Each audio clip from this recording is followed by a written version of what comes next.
Hello everyone, welcome channel learn with ease. आज हम solve करेंगे सीबीएसई सैंपल पेपर 2024 में शेयर कैपिटल से रिलेटेड एक क्वेश्चन पूछा गया है। उसे आप कैसे सॉल्व करोगे, किस तरह से प्रेजेंट करोगे, सब कुछ सीखना है, समझना है, तो मेरे साथ एंड तक बने रहना। ऑनलाइन क्लासेस के लिए आप मुझे स्क्रीन पर दिए गए इस नंबर पर व्हाट्सएप कर सकते हो अपना नाम और क्लास।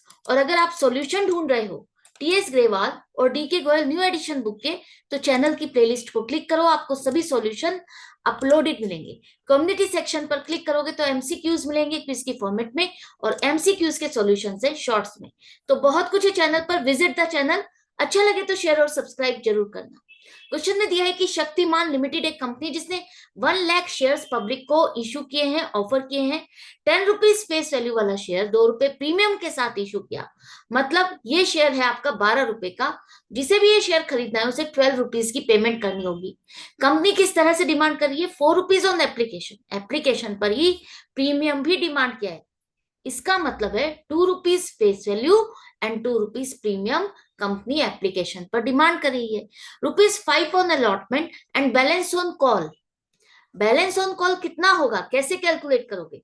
आपका पूरा शेयर 12 रुपीज का है, 9 रुपीज आप अलॉटमेंट तक डिमांड कर चुके हो, तो बैलेंस बचा 12 माइनस 9, 3 रुपीज। तो आप फर्स्ट एंड फाइनल कॉल पर 3 रुपीज की डिमांड करोगे। अब एप्लीकेशन कंपनी को मिली है 1,80,000। 1,80,000 में से कंपनी ने 30,000 शेयर्स की एप्लीकेशन रिजेक्ट कर दी। 1 लाख इशू किए थे, 1,80,000 एप्लीकेशन मिली, ओवर सब्सक्राइब है। तो यहां पर कंपनी सबको शेयर अलॉट नहीं कर सकती। कितने शेयर अलॉट कर सकती है? 1 लाख शेयर ही अलॉट कर सकती है।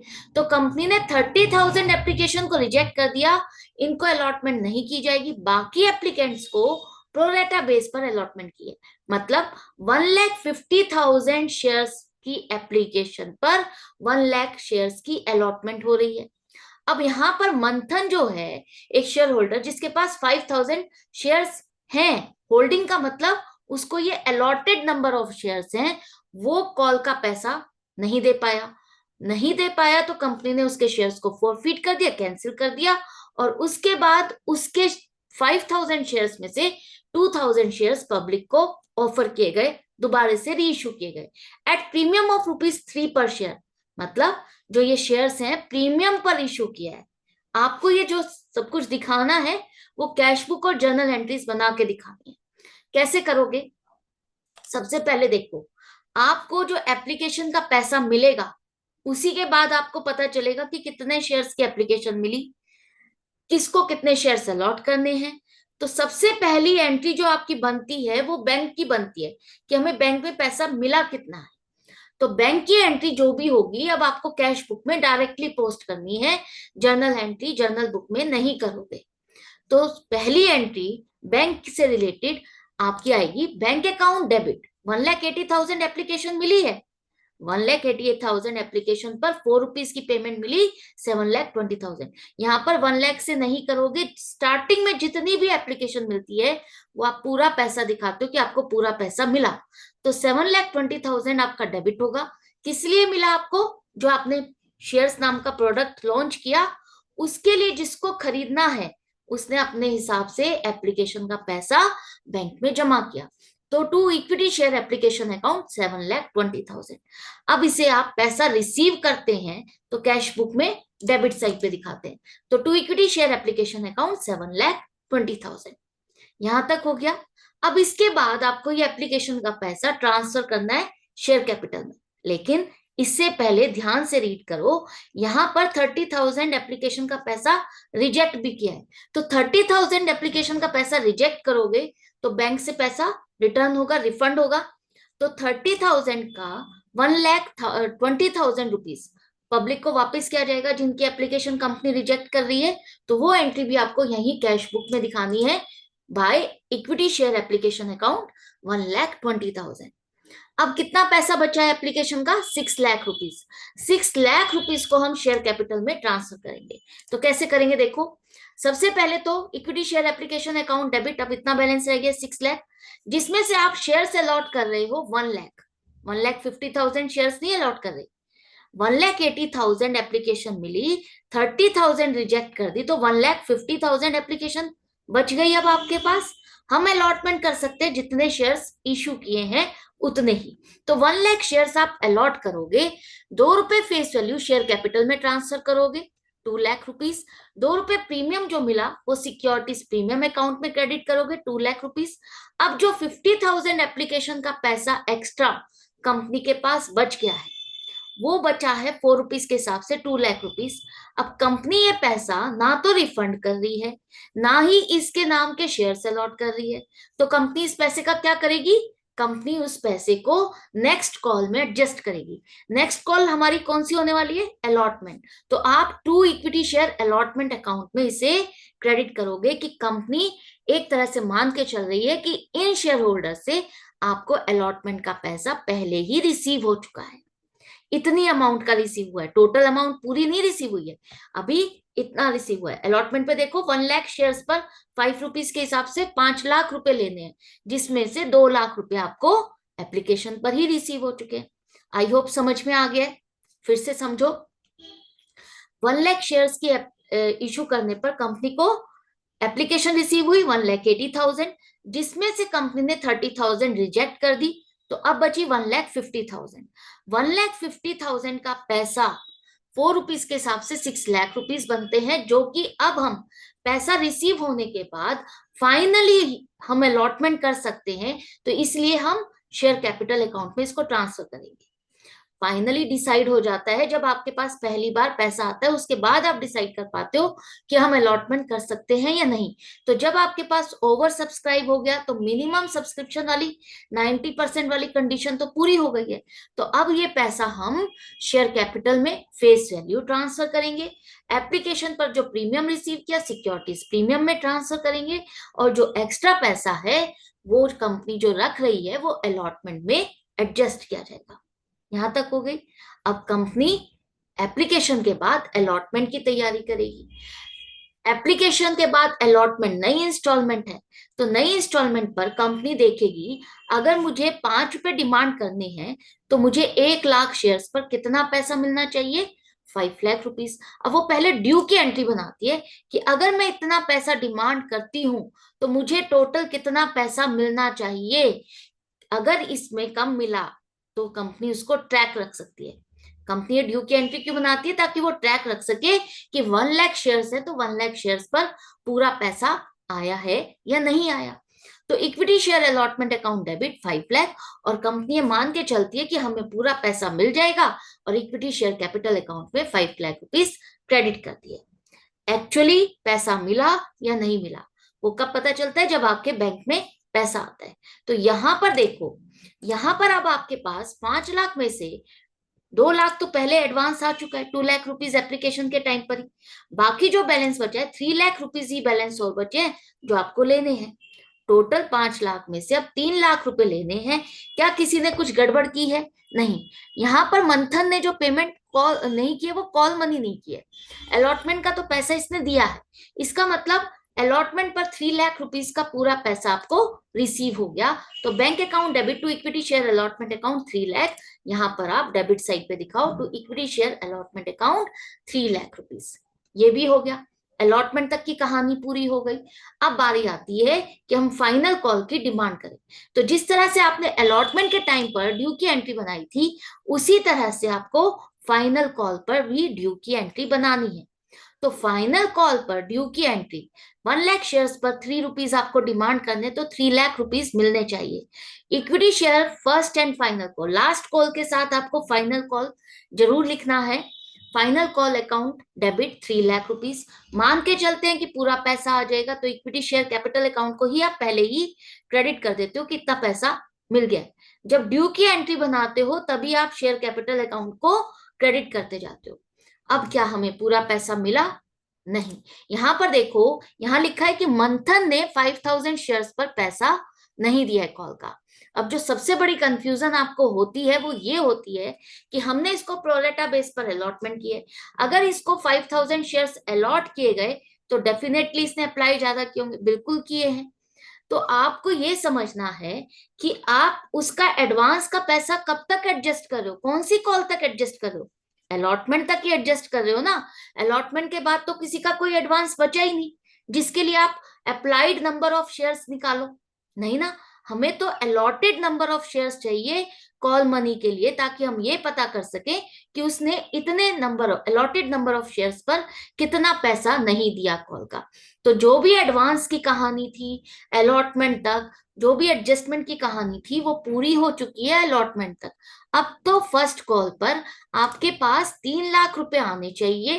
3 लाख में अगर 5,000 शेयर्स पर उसने 3 रुपए नहीं दिए, 3 रुपए बैलेंस ऑन कॉल मतलब हमने निकाले थे ना, 12 रुपए का शेयर है, 9 रुपए डिमांड कर चुके, तो 3 रुपीज बचे। तो 3 रुपीज के हिसाब से 15,000 रुपए नहीं दिए, तो बाकी 2,85,000। यहां पर आपको अप्लाइड नंबर ऑफ शेयर्स नहीं निकालना, दोबारा से उसका एडवांस एडजस्ट नहीं करना, एडवांस हम ऑलरेडी अलॉटमेंट तक एडजस्ट कर चुके हैं, राइट। अब 2,85,000 इसका मतलब आपको फाइनल कॉल पर रिसीव हुए। तो बैंक अकाउंट डेबिट करोगे 2,85,000 to equity share first and final call 2,85,000। अगर आप इसे कॉल सिनेरियो के साथ करना चाहते हो तो बैंक अकाउंट डेबिट 2,85,000, 5,000 शेयर्स पर नहीं मिला तो call scenario account debit 15,000 to equity share first and final call 3 lakh rupees, right. तो बैंक में पैसा जितना आया वही आप यहाँ पर कैश बुक में दिखाओगे, कॉल सिनेरियो वाला नहीं आएगा। To equity share first and final call account 2,85,000। Bank में तो उतना ही दिखाओगे ना जितना पैसा आया डिपॉजिट हुआ है, उससे ज्यादा तो नहीं दिखा सकते। तो आपका ये एंट्री हो गई फाइनल कॉल तक। यहां तक समझ में आ गया, जो कंफ्यूजन थी खत्म हो गई। अब कंपनी ने मंथन के शेयर्स को फोरफीट कर दिया, तो फोरफीचर की एंट्री बनाने के लिए सबसे पहले देखो कंपनी ने किस पॉइंट पर इसके शेयर्स को फोरफीट किया है, फाइनल कॉल के बाद। फाइनल कॉल के बाद इसका मतलब पूरे 10 रुपीज फेस वैल्यू और 2 रुपए प्रीमियम कंपनी डिमांड कर चुकी है। तो कॉल्ड अप आपके 10 रुपीज हो गए फेस वैल्यू के, जिसमें से शेयर होल्डर ने आपको एप्लीकेशन के 2 रुपए फेस वैल्यू और 5 रुपीज अलॉटमेंट की face value, 7 rupees face value जो आपको रिसीव हुई है वो आपकी पेड अप है। प्रीमियम कंपनी ने डिमांड किया तो प्रीमियम इसने एप्लीकेशन पर दिया है, तो प्रीमियम तो आपको रिसीव हो चुका। अब यहाँ पर जो फोरफिटेड अमाउंट आएगी वो फेस वैल्यू की होती है। अगर फेस वैल्यू शेयर होल्डर ने दी है जो भी शेयर की, वो कंपनी उसको रिफंड नहीं करती है। यहाँ पर एक बात बहुत इंपॉर्टेंट है, याद रखना, जो फेस वैल्यू है और जो प्रीमियम है उन दोनों की अकाउंटिंग अलग होती है, मिक्स मत करना। पहले देखो फेस वैल्यू 10 रुपए में शेयर होल्डर ने कितना पैसा दिया, फेस वैल्यू में एप्लीकेशन के 2 रुपए और अलॉटमेंट के 5 रुपए, तो टोटल 7 रुपीज फेस वैल्यू जो मिली वो फोरफिटेड अमाउंट होगी आपकी फोरफिटेड शेयर अकाउंट में 35,000। जो प्रीमियम का पैसा कंपनी ने 2 रुपए डिमांड किए और शेयर होल्डर ने अगर दे दिए हैं तो वो प्रीमियम का पैसा सिक्योरिटीज प्रीमियम में ही रहेगा, वहां से आप नहीं निकालोगे। अगर प्रीमियम का पैसा कंपनी ने डिमांड किया और शेयर होल्डर ने पे कर दिया तो वो तो अकाउंट क्लोज हो गया ना। गड़बड़ कहाँ हुई, यहाँ शेयर कैपिटल में, जहां पर कंपनी ने 10 रुपए डिमांड किए और शेयर होल्डर ने 7 रुपए दिए, तो यहां पर गड़बड़ हुई है, इसलिए कंपनी इसके शेयर्स को फोरफीट कर रही है।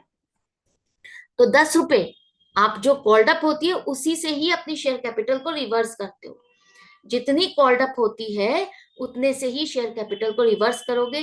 शेयर्स कैंसिल हो रहे, इसका मतलब शेयर कैपिटल भी उतनी अमाउंट की खत्म हो जाएगी। तो equity share capital account debit करो 50,000 से, सिक्योरिटीज प्रीमियम रिवर्स नहीं करोगे, दोबारा बता रही हूं, प्रीमियम का पैसा मिल चुका है तो वो सिक्योरिटीज प्रीमियम में ही क्रेडिट रहेगा।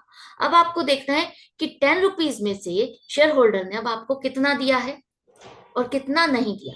उसने आपको फाइनल कॉल पर 3 रुपीज नहीं दिए 15,000, जो 7 रुपीज मिले हैं कंपनी को वो फोरफिटेड शेयर अकाउंट में क्रेडिट होंगे 35,000। बिल्कुल सिंपल है, 10 रुपए में से 3 रुपए नहीं मिले, 7 रुपीज फेस वैल्यू हमें मिली है। अगर आप इसे कॉल सिनेरियो के साथ करना चाहते हो तो क्या होगी, equity share capital account debit 50,000 to call scenario account 15,000 to forfeited share account 35,000। यहां तक भी समझ में आ गया। अब कंपनी ने फोरफिट करने के बाद इन शेयर्स को रीइश्यू किया, पूरे शेयर्स रीइश्यू नहीं किए, 5,000 में से 2,000 शेयर्स रीइश्यू किए एट अ प्रीमियम ऑफ ₹3 पर शेयर। अब कितने रुपए में का शेयर कितने रुपए में दिया, क्लियरली मेंशन नहीं है, तो इसको कैसे फाइंड करें? तो जब ऐसा नहीं दिया होता तो ध्यान से समझो कि जो शेयर होल्डर पहले वाला था उससे कॉल्ड अप कितना था हमारा, 10 रुपीज।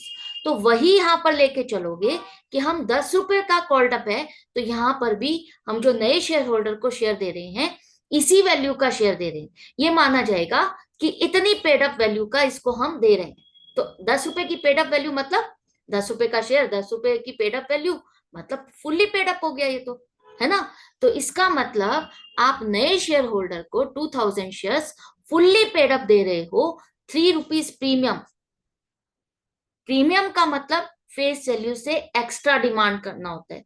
तो आप एक शेयर को, इसका मतलब नए शेयर होल्डर को 13 रुपए में बेच रहे हो, ठीक है। तो 2000 मल्टीप्लाइड बाय 13, 26,000। फिर से समझो, जब भी क्वेश्चन में नहीं लिखा कि पेड अप वैल्यू क्या है, जो नए शेयर होल्डर को हम शेयर दे रहे हैं कितने रुपए का, कितने रुपए में दे रहे हैं, ऐसा कुछ मेंशन ना हो, तो आपको क्या लेके चलना है कि पहले वाले शेयर होल्डर की कॉल्ड अप क्या थी। पहले वाले शेयर होल्डर की कॉल्ड अप 10 रुपीज है, तो हम यही मान के चलेंगे कि हम इस शेयर होल्डर को 10 रुपए वाला शेयर दे रहे हैं। 10 रुपए वाला शेयर 3 रुपए प्रीमियम का मतलब 10 रुपए से 3 रुपए ज्यादा डिमांड कर रहे हैं, तो 13 रुपए में बेच रहे हैं। तो आपके पास री इशू प्राइस आ गया 13 रुपीज, 26,000 आपके बैंक में आ गए। शेयर कैपिटल 10 रुपए का सामान दिया है, जो कॉस्ट है वो शेयर कैपिटल आपकी फेस वैल्यू से 20,000 हो जाएगी, और जो प्रीमियम मिल रहा है वो 3 रुपए सिक्योरिटीज प्रीमियम अकाउंट में आप क्रेडिट करोगे 6,000। अब जो आप कंफ्यूज होते हो वो ये कि इन शेयर्स पे तो हमें प्रीमियम मिल चुका है पहले वाले शेयर होल्डर से, हमने दोबारा से प्रीमियम क्यों लिया? पहले तो हमने 2 रुपए डिमांड किया था, अब ये 3 रुपए हो गया। तो दोनों चीजें अलग है। पहले जो इशू किया था उसकी कंडीशंस अलग थी, री इशू करने की ये कंडीशंस अलग हो सकती है, प्रीमियम अलग हो सकता है। जैसे आप डिस्काउंट देते हो री इशू करते हुए, पहले वाले शेयर होल्डर्स को तो डिस्काउंट नहीं देते ना, री इशू करते हुए आप डिस्काउंट भी देते हो। तो दोनों चीजों में कंडीशंस डिफरेंट होती है, हो सकती है, तो आपको कंफ्यूज नहीं होना। दोनों को जैसे जैसे लिखा है उसी तरह से ट्रीट करते जाओ, उसी तरह से एंट्रीज बनाते जाओ। अब यहाँ पर ये जो पैसा आया है उसे यहाँ पर कैश बुक में दिखाओ। बैंक में हमारे 26,000 आए हैं, तो डायरेक्टली आप 26,000 नहीं दिखाओगे, इसके साथ जो जो अकाउंट क्रेडिट है वो आप दिखाओगे। To equity share capital account 20,000 और प्रीमियम का पैसा 6,000 हमें मिला। ये सब कुछ मिल गया। अब हमने फॉरफिट किया, री इशू कर दिया, तो कैश बुक की कहानी तो पूरी हो गई। तो इस कैश बुक को आप यहाँ पर क्लोज कर दोगे, क्लोजिंग बैलेंस निकाल के 12,11,000 और एंड में लिखो टोटल। ये हो गया यहाँ पर कैश बुक कंप्लीट। इसके बाद अभी क्वेश्चन पूरा नहीं हुआ है, आपको एक लास्ट एंट्री करनी है कैपिटल रिजर्व की। तो कैपिटल रिजर्व में अब कितना पैसा जाएगा? कंपनी ने जब री इशू किया तो कंपनी को नुकसान तो हुआ नहीं है, 10 रुपए के शेयर को 13 रुपीज में बेचा है तो नुकसान नहीं हुआ बल्कि प्रीमियम मिला है। लेकिन यहाँ पर कंपनी जो 2000 शेयर्स पर पहले वाले शेयर होल्डर से कंपनी को जो पैसा मिला हुआ है उसको कंपनी अब फाइनली कैपिटल रिजर्व में ट्रांसफर करती है कि अब इन शेयर्स को री इशू करने पे ना तो लॉस होना है ना फायदा होना है, फाइनल हो चुका जो भी होना था। तो पहले वाले शेयर होल्डर को या शेयर होल्डर के पैसे को यहां से निकालना होगा। तो 2000 शेयर्स पर 7 रुपीज के हिसाब से जो आपके पास आ चुके हैं, पहले वाले शेयर होल्डर को, पहले वाले शेयर होल्डर के फॉरफिटेड शेयर अकाउंट से निकाल के कैपिटल रिजर्व में ट्रांसफर करोगे। पूरे 5,000 शेयर्स का अमाउंट नहीं जाएगा, आप लोग यही गलती करते हो। जो शेयर्स हम री इशू करते हैं बस उसका जितना पैसा बचा है वही आपको चेक करना है कि जो शेयर्स हमने री इशू किए हैं उस पर पहले वाले शेयर होल्डर का कितना पैसा बच गया। 7 रुपीज मिले थे, लॉस हमें कुछ हुआ नहीं, तो ये 7 रुपीज पूरे के पूरे बचे हुए हैं, तो यही कैपिटल रिजर्व में ट्रांसफर होंगे। अब फॉरफिटेड शेयर अकाउंट में 3,000 शेयर्स रह जाएंगे, 7 रुपीज के हिसाब से 21,000। तो जो फॉरफिटेड शेयर अकाउंट का बैलेंस है वो यही दिखाता है कि हमने इतने शेयर्स फॉरफिट किए हुए हैं, अभी भी री इशू नहीं किए, और पहले वाले शेयर होल्डर का इतना पैसा आया हुआ है। तो दोनों की चीजों को आप समझ चुके हो कि हम कैपिटल रिजर्व में क्यों ट्रांसफर कर रहे हैं, क्योंकि 2000 शेयर्स फाइनली री इशू हो चुके हैं, इनकी कहानी पूरी हो चुकी है। बचे हुए कितने हैं? 3,000 शेयर्स जिनको हमने अभी रीइश्यू नहीं किया, तो इसका बैलेंस इसमें स्टैंड करेगा। तो ये पूरा क्वेश्चन आई होप आपको अच्छे से समझ में आ गया होगा, किस तरह से प्रेजेंट करना है, सॉल्व करना है, कॉन्सेप्ट भी दोबारा से रिवाइज हो गए होंगे। तो इसी तरह से कनेक्टेड रहो, सीखते रहो, समझते रहो। मिलेंगे नेक्स्ट वीडियो में नेक्स्ट क्वेश्चन के साथ। Good bye and take care.